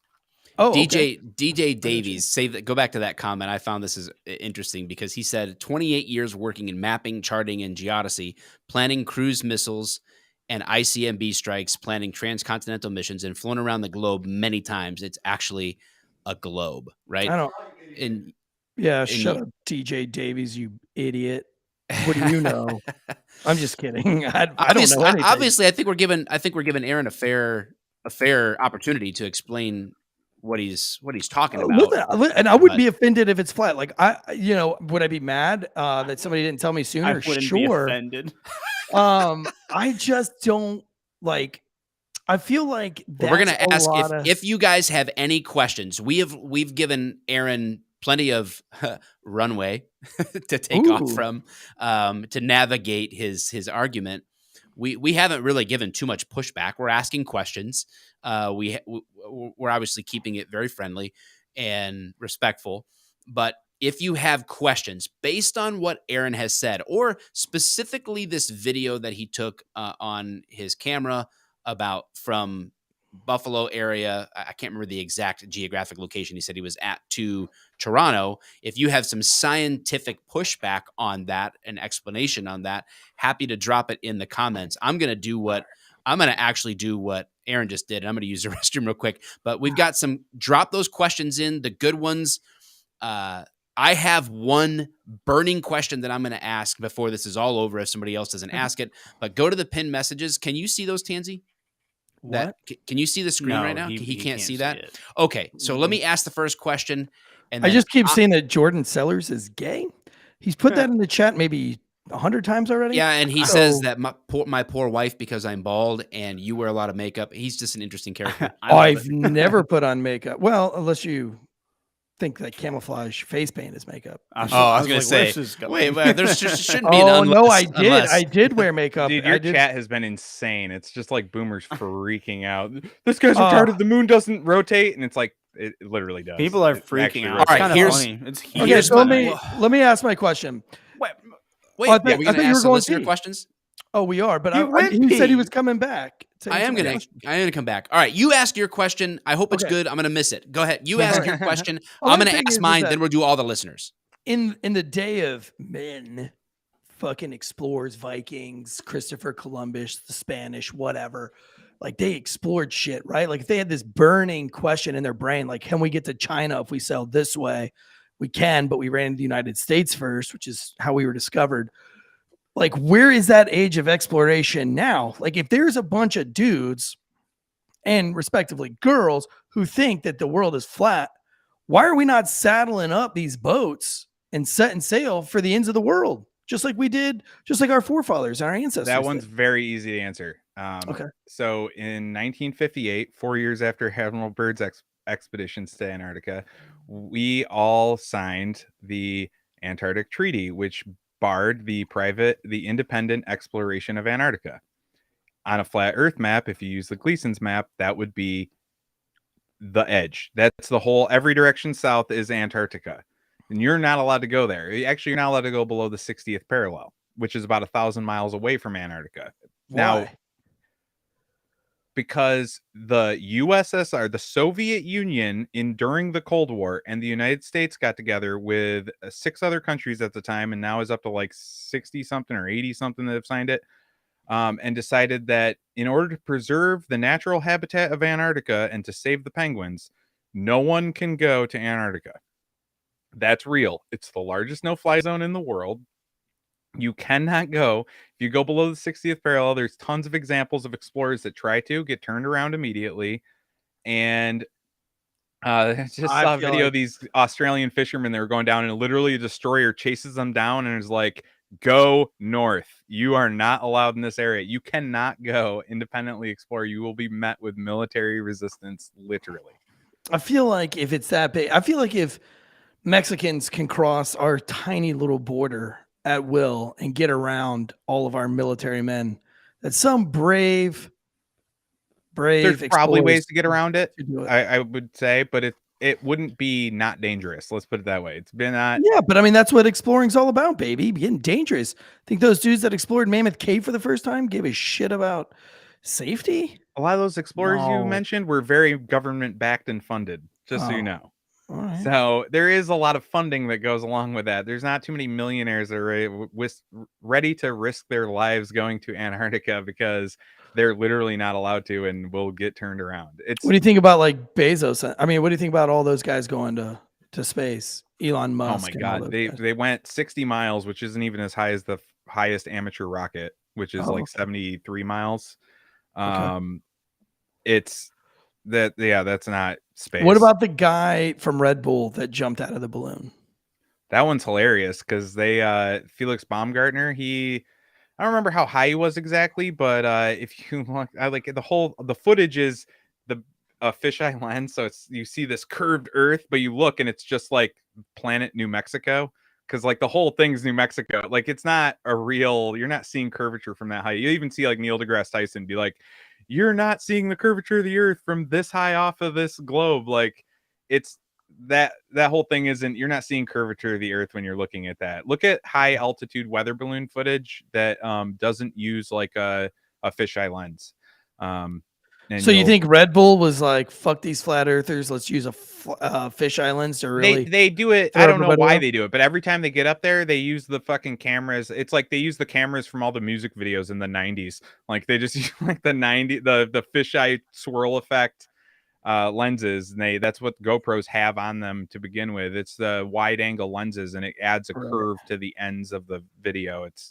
That's literally all it is. If you relook at that Felix Baumgartner thing, look at the curve and then look at the planet and go, oh, the whole planet would have to be New Mexico in order for this to be real curvature. Interesting. Like, what would it take? But this is my question. We have to get to listener questions because I want to honor the wolf pack. But my question to you, what would it take for you to change your mind back? Because I actually kind of regret not asking that earlier, because anytime you have come to the table with potential disagreements, I think it's important to clarify what would it take to actually be convinced. Like, what would it take for you to be convinced that the Earth actually is spherical and it's a globe in that sense, right? For me, for the flat Earth, I would need to see evidence that someone actually got in a boat, got in a plane, got in a ship, got in some device that wanted to prove that the Earth was flat, and then went there and documented it and like proved it in the moment. That's what it would take, even for starters, for me to have that concept over and against all of the, at least for me, the accepted science and the countless things like Neil deGrasse Tyson, for example, whom I've watched do a video debunking flat Earth, and that would be easy. So he's an example. So go ahead. Just allow me to get in a plane that goes and does north-south circumnavigation one time. We just do a loop. What does east-west not prove? Well, okay, so east-west is, if you're on a Gleason's map, let's say it's a flat Earth map, the North Pole, or the magnetic north, is where your compass points, okay? So when you're going east and west, you're actually doing a big circle around the pole. That works the same on a flat map and the north map. If you go to the south, there's no compasses don't work for a south pole. You know that, right? Okay. There is no compass that points to the south pole. It only points north. After you get far enough south, then your compass stops working. Okay. So you have that map up there, that new standard map of the world. You're just going in a circle around that magnetic point if you're going west. The only way you're going away from the center is if you're going south. So if this map is true, I wouldn't be able to go south, north-south circumnavigation, which we don't do now, by the way, which is one of the reasons I, believe this, because it's one of the first things that I thought of to disprove flat Earth.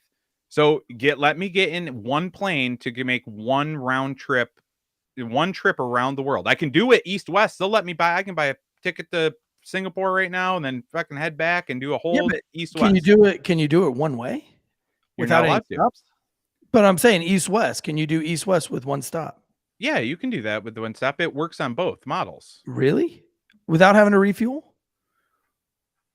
I don't care if you have to stop for fuel. What do you? I don't get. But what I'm saying is how are you going to go up and around north to south if there's nowhere to stop for fuel? Well, dude, it's the southern tip of Argentina. There. What's the southernmost city in South America? It's fly out of that airport, fly over the globe, stop in like Perth or Sydney, refuel, and keep going. Go around the North Pole, fucking wave to Santa Claus, and and stop back in New York. I'd be happy with that.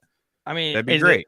What I'm saying is the distance at the southernmost tip of Chile. Yeah. Is that distance to go around the globe? Thank you for respecting their culture. Ethnically inclusive. That'd be less than going a direct flight from California to Japan, the way they go, because they go up to Alaska, over Korea, and then back down to Japan, which kind of is a silly route, but they all do that. On a Gleason's map, that's a straight line. Wouldn't a flight, someone asks, our guy 18 says, how come a flight from South America to Australia takes 7 hours, but on the flat Earth model that you're referencing, it would take about 20 hours? It doesn't take 7 hours. Only one company does direct flights, and they don't go over the South Pole. It's Qantas, and they constantly are just, oh, this flight's canceled. Like, just start looking at flight routes, flight paths. Qantas is like the only people that go do any direct flights in the Southern Hemisphere, and they're so sketchy. Just try to book one. It's Yeah, impossible. ask good questions, guys. That one says 19 hours and 20 some minutes is the fastest flight from South America.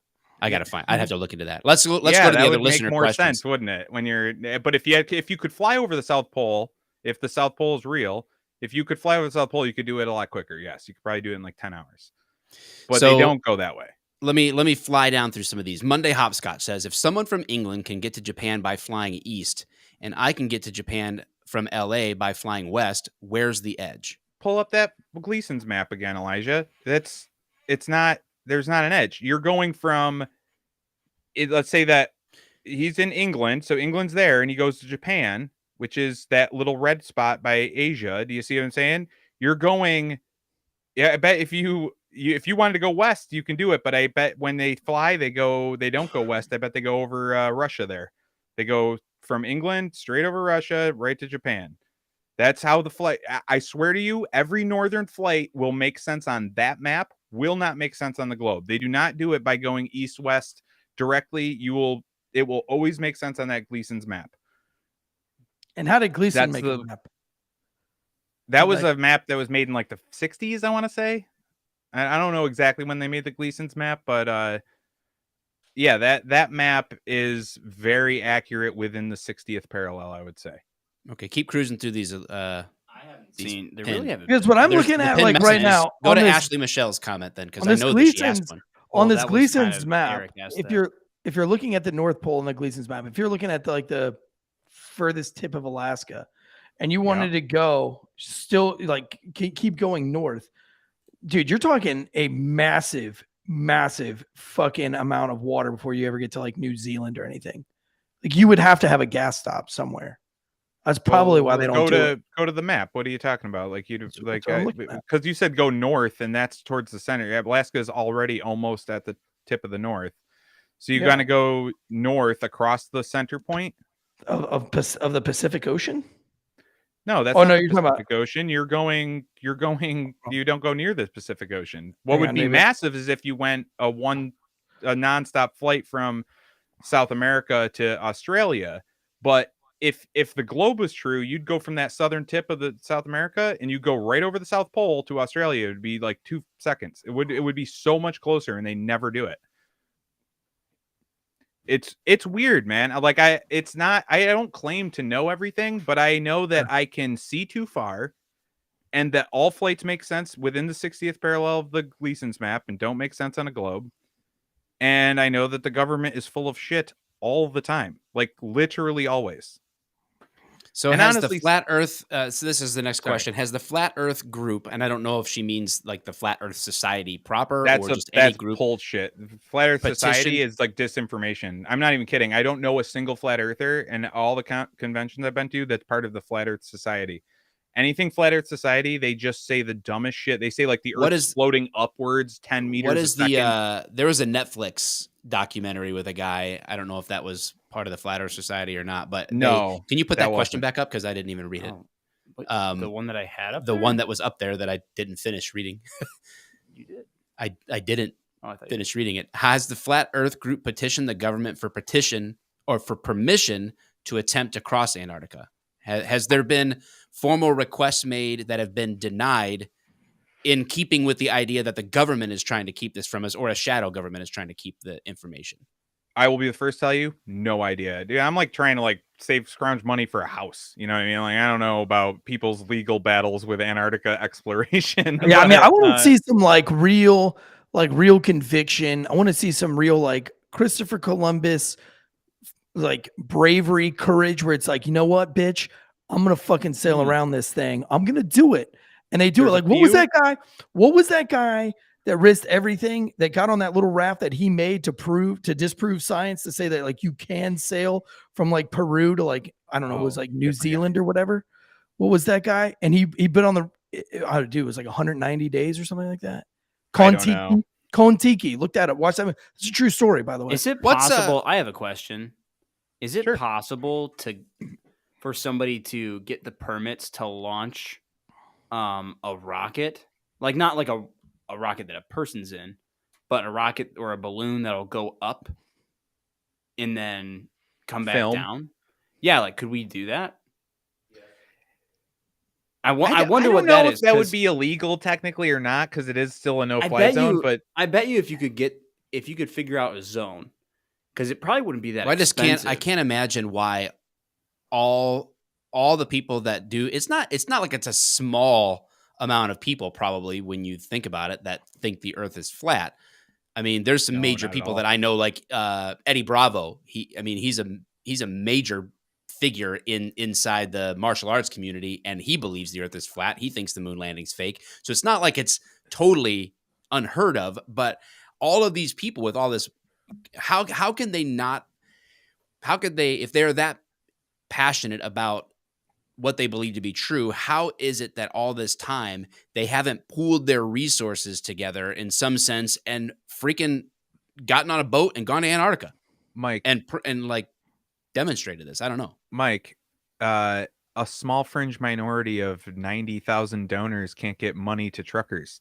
So what do you think are petitioning the government? Let's say if there were really No, not even petitioning, just pooling their resources together themselves. You know, like let's say that there's 10,000 financially stable flat What are earthers they gonna across do? this country. Arrest all of us? You know, they each pony up and they get on a ship and head over there. I will say you will probably see that, because I will say that probably 4 out of 5, if not more, flat earthers that are into flat earth now or believe that the earth is flat have come around in the last 3-4 years, myself included. I think you're looking at it's not going away, and it's not going away for a reason. And it's not because we're just retarded. Like, it's just that I'm looking at the video I take and go, that's too far based on your calculations that you told me. And that's all it is. And people are seeing that and going, yeah, that is too far. What the fuck's going on with that? Wait, all of Antarctica is a no-fly zone? No flights go over it at all? Everywhere you turn, you're like, what the fuck? And then, so that it's growing. I would say that realistically, 4 or 5% of the population of the planet believes the earth is flat. Realistically. Whoa. I would say you're serious? looking at like 1 in 25 people. It's bigger in some areas. Like Brazil is something like crazy. Like 15% of people polled say that they believe the earth is flat in Brazil. Like, somebody else asked, how is it that like in one part of the world, northern hemisphere, water like flushes in your toilet one direction and then it flows another direction? That's purely the toilet that you're using. They've shown videos of like Australia toilets flushing both ways. That's one of those old wives' tales. It's one of those things you hear repeated. Like, did you know that while you sleep, you eat 8 spiders a year? Like, it's one of those that just isn't actually true. Okay. I've never looked into this. I'm just asking the questions. The spider thing was like, I think a college or some school did like a social experiment to see how many people would believe it. And now it's like everybody says that. It's common knowledge, but it's not real. Yeah. Okay. Now, what about when I was a little kid?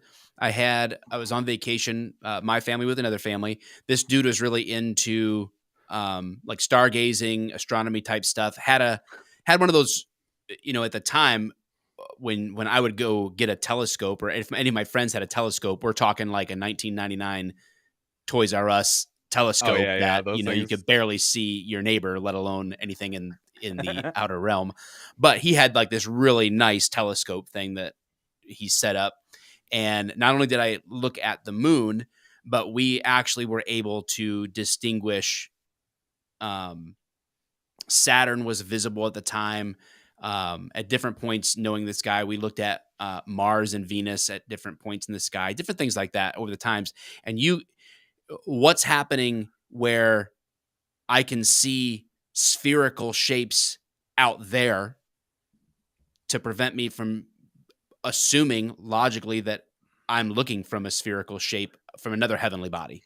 So you're looking at something that appears spherical, but you can't prove that it's spherical. Like, you're looking at a circle light in the sky, and Saturn has rings and stuff, and you're looking at a bunch of lights in the sky that are round. Round does not equal spherical.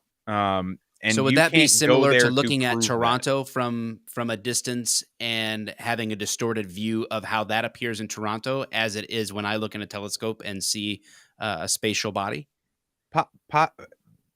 Possibly, if you want to say that. I prove that that's not light bending because I can't be in both places. Like, there's no way for me to physically, like, what's the test? I gotta have like a 40-mile straight piece of metal or something to prove that that's not a mirage. It's kind of, you have to use your own intuition and judgment on that. You can believe it's a mirage, you can believe it's not. As far as like the stars are real, but like they say things like the stars are thousands and thousands of light years away. And it's like, what do you personally, how far, if I point to a star, can you tell me how far away it is? Like, well, not me. Hey, that star, yeah, like you personally. I mean, I hit snooze on my alarm clock. I'm not setting the world on fire as far as scientific achievements go, and explaining the speed of light. So you can at least admit that you're deferring your knowledge to experts that you just are like, they're probably correct. You know what I'm saying? Like, but you don't know that they're thousands of light years away. You just believe that they are because you deferred that knowledge, which is fine. You have to do that. Like, the example I use is somebody is like, it's like, oh, you don't believe in science, so you shouldn't take ibuprofen. And that's what they told me. And I was like, well, okay, you gave me a perfect example. So I can go, ibuprofen, I know, takes away my headaches. But if some guy comes on and says, hey, that shit will destroy your liver down the road in 30 years, I don't know that he's right or wrong. I have to defer to experts to go, I don't think it's going to kill me. I think I'll be all right. But I want that guy to exist that's saying, hey, that shit's going to kill you in 40 years, even if he's wrong, because I want Mr. Ibuprofen to have to defend his product against scrutiny at all times. If you want flat earthers to exist, even if we're wrong, because you want, when NASA launches their James Webb Telescope, you don't want it to go to a cartoon 15 seconds after the launch, which is exactly what happened on Christmas this year. They launched the ship, there's a bunch of edits, it goes to a cartoon. So you don't want, like, you have to. Oh yeah. Just at some point, guys, watch the James Webb Telescope launch. It's the funniest thing of all time. It goes to a computer-generated image, and they do a live broadcast over a literal cartoon. Can we link that? Telescope launch. Can we link that in the? Stupid. Yeah, go find it. No. Underpaid producer. Can we put that in the YouTube links, as like a reference? Totally, that's still up there. We're allowed to do that. Stupid. No, I was asking if it was possible. Not the what? What was the launch? Show it. The James Webb Telescope. The replacement for the Hubble. I have a text here from a buddy of mine named Alex. He says, "Thank you so much. You have changed his life. He thinks about the world completely different." And I feel like he's being facetious. No. He says this guy's awesome. He loves you, so that's really cool. Perfect. We had a couple of super chats I want to acknowledge. I do think it's funny though, like how invested people get one way or the other. Like in the chats, people get like super like, no, you. Oh, they get mad about this one. Like, why does anybody care? Like, listen, if you're right, I don't care. I can say Bigfoot's real and no one will give a shit. But if I say the Earth's flat, they're gonna fucking lose their minds. Yeah, I think that's really funny that it's like literally. Like you're having to come out of the closet for this thing. They're like, no, what are you you're a flat earther? Oh, hell no. Crucify him. Funniest thing about becoming a flat earther is that you learn more about the heliocentric model and the globe math and all that shit than anybody that believes it's a globe does. I know the circumference of the Earth, how far it spins, how far the sun is. You're also in Buffalo, and there's not a lot of shit to do there. And you guys are stuck inside, so. This is the home of motherfucking Josh Allen. What are you kidding me? This is the most fun player to watch in the whole league. Who's Josh Allen? What's a Josh Allen? Who's Josh Allen? Get out of here! Like, is that I don't know. How aware are you? Would you be, or how open do you are when I say like to a hammer? Everything's a nail, right?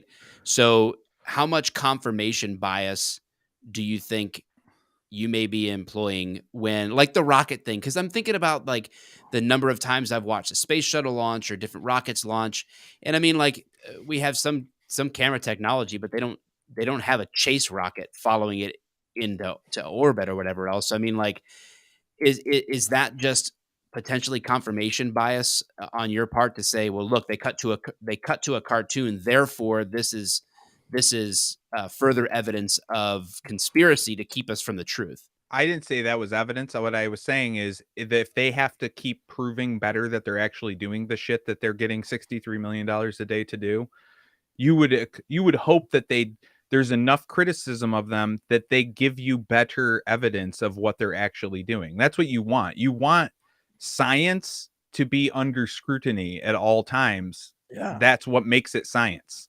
Yeah. The fact that people are like, oh, shut up, trust the science. Just trust. You're not an astrophysicist. Of course it goes to a cartoon. We couldn't. Well, then make a camera that can follow it out into space. You do that enough, the camera's always pointing at the ground. How about one upward facing camera on a rocket launch so we can watch it go into space? It's never the way they do it. They do 9 cuts and then it's already there. It's in space. They cut and it's in space. I think their evidence that they're actually doing any of the stuff they say they're doing is weak at best. And even if you think it's real, you'd want them to show you better space. Why isn't there a live stream of the moon or of the Earth revolving? There's not. There's not that. How about why don't we have a webcam on the moon? I think we have. Is this? You think this is fake? Do we have that to put up? I don't know if this is fake. I'm looking at ISS footage. What I want to know. I don't know live from the ISS, so it's yeah. If they wouldn't allow me to. So what's fake about that? Okay. What are you putting up? I didn't see it. We can't put it up. I'm just looking at YouTube. I'm looking at I can say about the ISS. The NASA live stream from the International Space Station. Just let me hold on. It just takes me a second to edit. I just because I've had a lot of beer tonight, and I'm thinking with my beer brain, if we were to drill a hole in the ocean all the way through this flat Earth, would it drain the ocean? Just leak? Who knows? Like We've never gone space? below 7. You know how the farthest we've ever dug it's into like the a Earth big anyways giant is? flushing of the Earth. It just Yeah, and no? Nobody thinks that's cool. Okay, this is supposed to be live from the ISS. This is where's their usual. They usually have the big ball. I can't even go into how many times their photos on the ISS. Like, there you go. There's a totally the Earth. I think it's a who knows? I think I that don't even know is if a this CGI ball. I think you could CGI that easily for $63 million a day. I mean, I just have enough from NASA that it's enough for me to say they're lying out their ass. Do you feel like you would need to know? And I think all of us are on the same page when we are not self-proclaimed science experts. No, but do you think that you need to know more about science to really defeat a scientific assertion, right? So like if the broad scientific community is in agreement that the Earth is spherical, which it is, I mean, I think that's an objectively true statement that the knowledge base that we have access to of all of the scientific community, both in astro studies of any kind, astronomy, astrophysics, all that stuff, they are all in unanimous agreement, to my knowledge, that the Earth is spherical. So do we need to know more science to be able to dispute that, to be able to do it properly? Or are we just saying that doesn't look like how I would think it would be scientifically if I was a scientist, therefore there must be something shady going on? The whole unanimous science thing. I mean, unanimous when it comes to like, who's getting grant money at the time. Like, there's COVID is unanimous. Doctors, all of them agree that 97% of doctors agree that Camel is the best cigarette for your diet if it's 1960. Like it's what's unanimous. Unanimous as far as what's put out to me. Like what's put in front page. The flat Earth stuff gets suppressed actively, like a lot of other things that have some kind of hint of truth in there. I don't think I have everything figured out. And there's definitely flat earthers that are more autistic with their science, checking through the math equations than I am. But I don't think I need to be fucking Isaac Newton in order to look at Toronto 40 miles, do some basic trigonometry to figure out that that's too far to see. Well, I guess what I'm saying about the Toronto thing is if I can look out in a telescope and see something, and your response is, well, there's an explanation. You're basically, without articulating it, because I don't know that you know it, just like I wouldn't know the answer. I don't know what the stars are at all. Is, wow, there must be some type of explanation that would make sense in the flat Earth sense, why I'm seeing things in outer space with a telescope or out there, wherever there is. There, your answer to me is, surely there's an explanation. I don't necessarily know the scientific way to explain that or all that data, but there's an explanation. What's the difference of the inverse of that when you're making an assertion about the flat Earth as it relates to this Toronto video, and I say, well, I don't know that I have all the words to do that, but surely there's an explanation that would refute the flat Earth that would also make sense of that data. Well, if you look, they look at a star and they go, that's nuclear fusion thousands of light years away in an infinite expanding vacuum. I say, there's no fucking way that you can prove that. And they go, well, then what's your model? I'm like, I don't know what they are. I can admit that I don't know what it is, but you saying you know that it's nuclear fusion in an infinitely expanding vacuum is preposterous. Sure. And I think that you're lying by making that claim, because you've never gone out and you can't go measure that. And yeah, I mean, science is wrong a lot. I mean, they were wrong with the Amelia Earhart thing, and they never wanted to.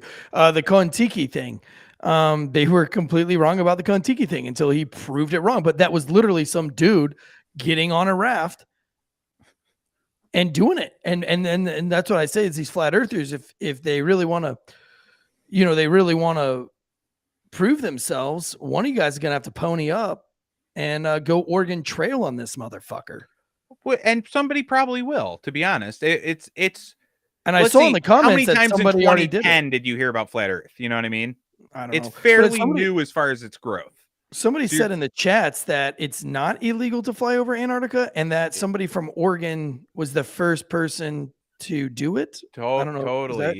Yep. One guy did it. We do it east-west 10,000 times a day, but one guy one time in Oregon totally did it. And like, I'm not allowed to buy a ticket to a plane that goes over the South Pole and does north-south circumnavigation. That's what I'm saying. You aren't allowed to do it just because you read a news article that said one guy in Oregon did it one time. What if you were the one guy and everybody was like, oh, this one asshole ponied up that would went make all sense. the way around Antarctica? I would be like, I'm glad that they're fucking critical of that. I'm the only guy that did it. Like, yeah, of course. You should be a little more critical of that. United We Stand asks UPP, oh, that's the underpaid producer, ask him why an object thrown from the back of a minivan on the freeway goes toward the driver and not slams into the back window at the speed the minivan is driving. Oh, that's a good one. Wait, what is he asking?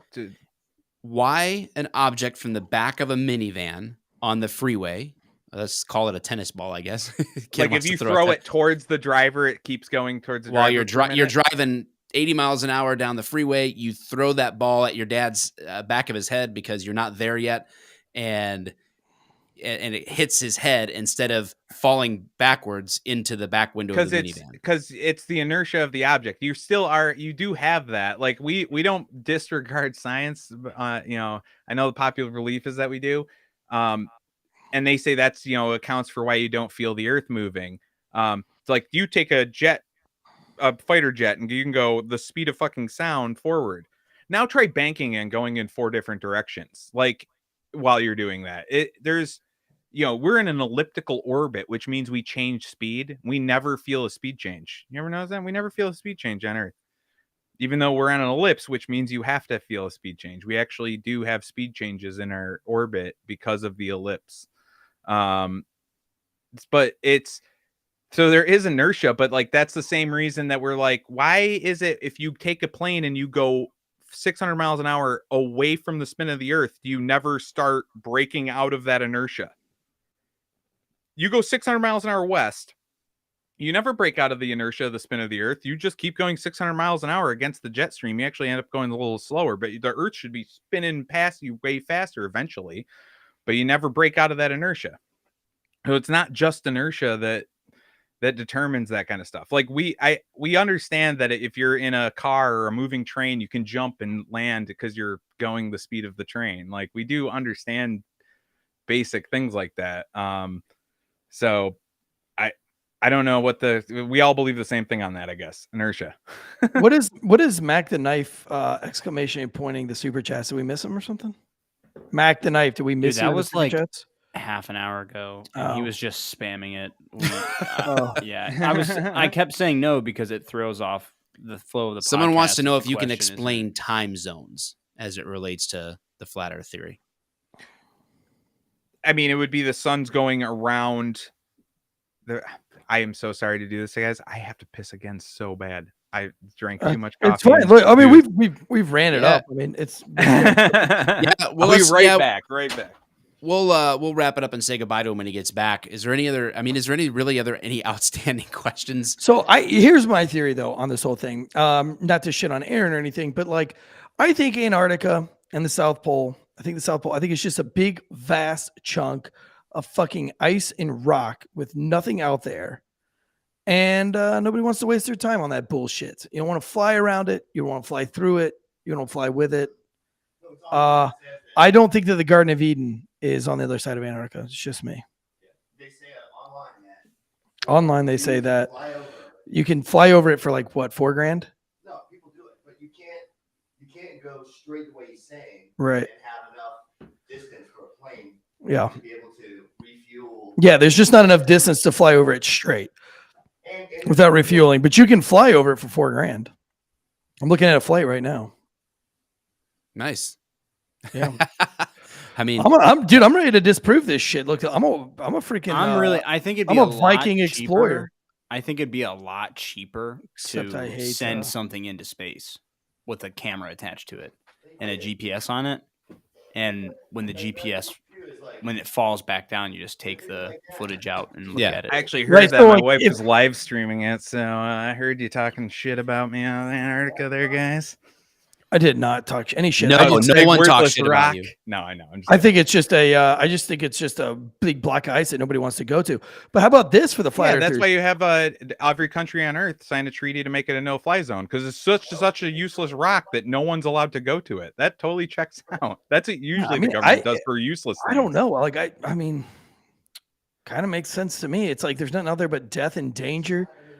And I haven't seen anywhere in my Googling that it's a no-fly zone. Like I'm looking at flights. You can go kill yourself on Mount Everest right now. They don't give a fuck.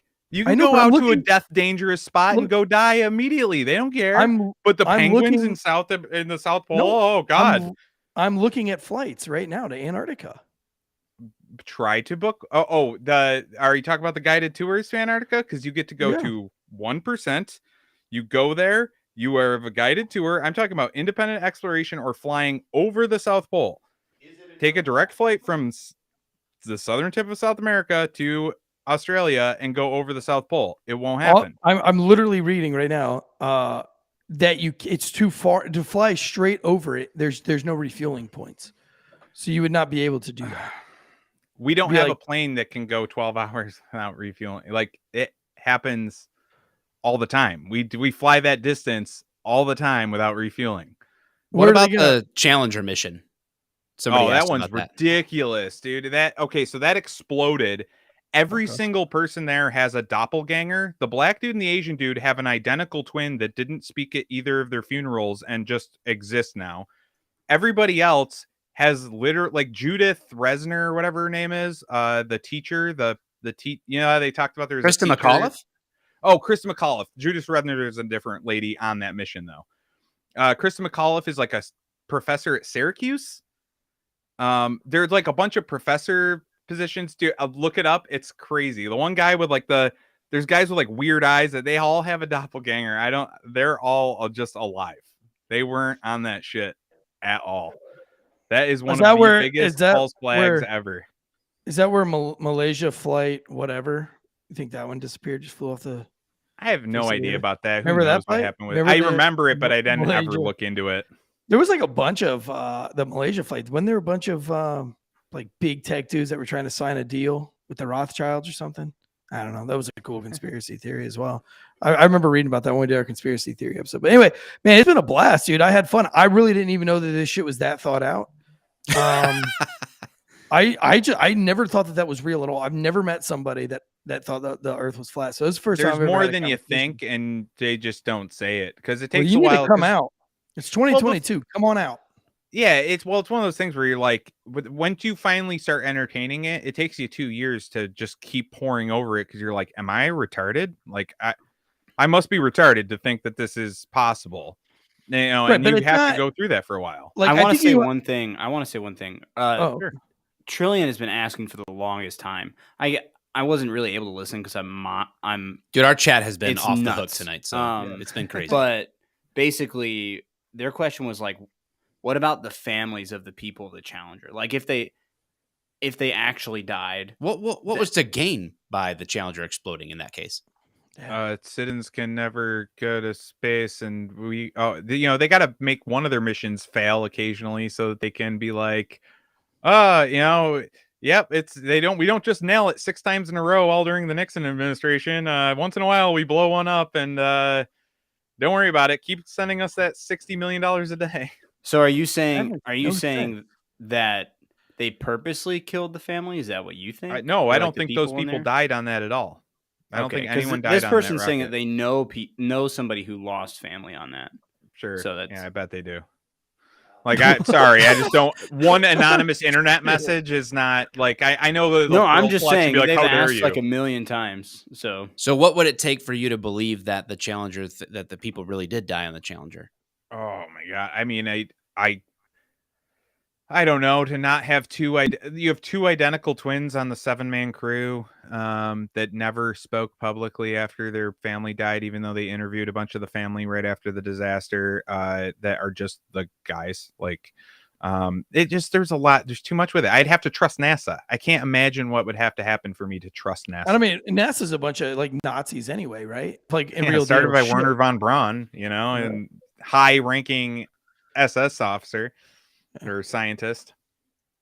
We've already asked. A lot of people are still asking about time zones and GPS. I'm really just into this, like drilling a hole and flushing the Earth, turning the Earth into a giant whirlpool. Yeah, I think. Well, the thing with people that don't understand that's draining the swamp. All right. The thing with time zones is they're assuming that light travels infinitely because they've been told that stars are billions of light years away and shit. Like, but you personally have never observed light that has traveled infinitely, except for the stars that you can't prove are infinite, are these crazy distances away. Like, every light that you've ever seen has a range, but you're assuming that the sun is traveling 98 million miles. So they're like, on a flat Earth, it'd always be light. But you know what I mean? A street lamp, the light doesn't go infinitely. Yeah, they say that because of the vacuum of space, it goes infinitely, but that you can't prove that. You personally cannot prove that. You know what I'm saying? Yeah, but if the sun, so do you deny that the sun is like 11,000 times bigger than the Earth? I couldn't possibly tell you what the fucking sun. It could be Icarus, man. You know what I mean? Because even if the sun is moving around, I mean, it's probably smaller than what they say, because I doubt that it's 98 million miles away. They give their dimensions are based on it being 98 million miles away and gigantic. It's probably closer and smaller, but I can't prove that. Like, that's pure speculation. I have no problem admitting when I'm just guessing at that point. But yeah, I don't think it's 98 million miles away. Intriguing. All right. Well, I don't know what you guys think. I'm sure that the comments are going to be crazy once this video is posted. Hardest, but live show. So when we end the live stream, it is no longer going to be on Mike the Cop. It is only going to remain on the Failure to Stop YouTube channel. So if you guys are watching this on my YouTube channel, go. Nice. Go to the new channel, idiots. That's the message on the screen. Go to the Failure to Stop YouTube channel. Subscribe there. That all of our live streams are going to be there. We only have a handful of episodes left that are going to be live on my channel. It's going to be all on the Failure to Stop channel. I'll occasionally post clips and obviously promote the show on my channel, but we're putting more content on the Failure to Stop YouTube channel, and that's where the stream is going to be. And this has been Night Shift, man. Yeah, we got Thursday. Yeah. Thursday we'll come out with another show, and then Friday is our regular. So, I mean, I think at this point you can almost plan on being around us maybe right, Mike? Am I right? You're gonna get sick of us. And the first 50 people into our Discord, you get to be in the Discord for a while. We've already got special. like over 20 something people. I haven't. Oh, let's drop that Discord link one more time. Aaron, did you want to say anything on the way out here? Yeah, I just wanted to plug my podcast and my TikTok. Yeah. So we've been doing a podcast for a couple of years. Me and a couple buddies of mine. It's Okay, Hear Me Out. You can look that up on any podcast app. It's a lot easier to just search OK HMO. Okay. Become an okay homo. And then you can search my TikTok. It's A Madison, AMATTISON 013. Oh God. Hold on. Yeah, just search that TikTok. It's what are the numbers? Pretty funny. What's that? What is it? What?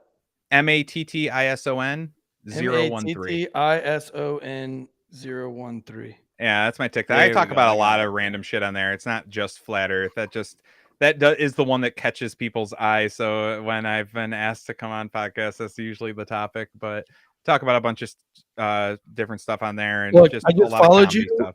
I just followed you. It's at Tansies, TANSEYES. You better follow me back. Because I've got 86 followers on TikTok. I got 86. I'll think about it. I heard you talking shit back then. I'll maybe give it a couple days. I'll big league you. Oh, what did I talk shit? I just said I think Antarctica's a flat ice rock. Just kidding. I have no bone in this fight. I could care less if you were right or wrong. Yeah. Because it just doesn't really affect me, and it doesn't affect my day to day that much. It's true. It's true. No, Drop that Discord link one more time in the chat.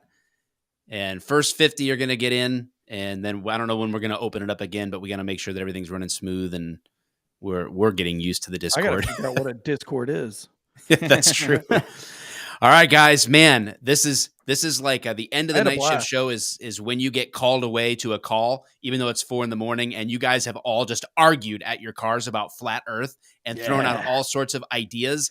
And then the stupid radio goes off and you have to go to some dumb call because some dude died in his sleep at 4:30 in the morning. And he's definitely going to be naked. What a You're definitely going to have to do CPR to make his wife feel happy. It's going to be a mess. No one's going to love it. You're going to get held over. But you had night shift in the process. But at the end of shift, right before you get off, when Sarge is trying to edit all your reports, go in there as a group collectively and ask him if the world is flat. Yeah. He's going to say, get out of here with that bullshit. He's going to be so happy you asked. It's going to make your report writing so much approved so much faster. All right, guys. Thanks for watching. Guys. And that's insane. One more credit to the Getting a Grip on Things podcast, where we first even heard about this, especially if you like our conspiracy theory shows. James and Getting a Grip on Things is definitely somebody you'll have fun listening to. All right, guys.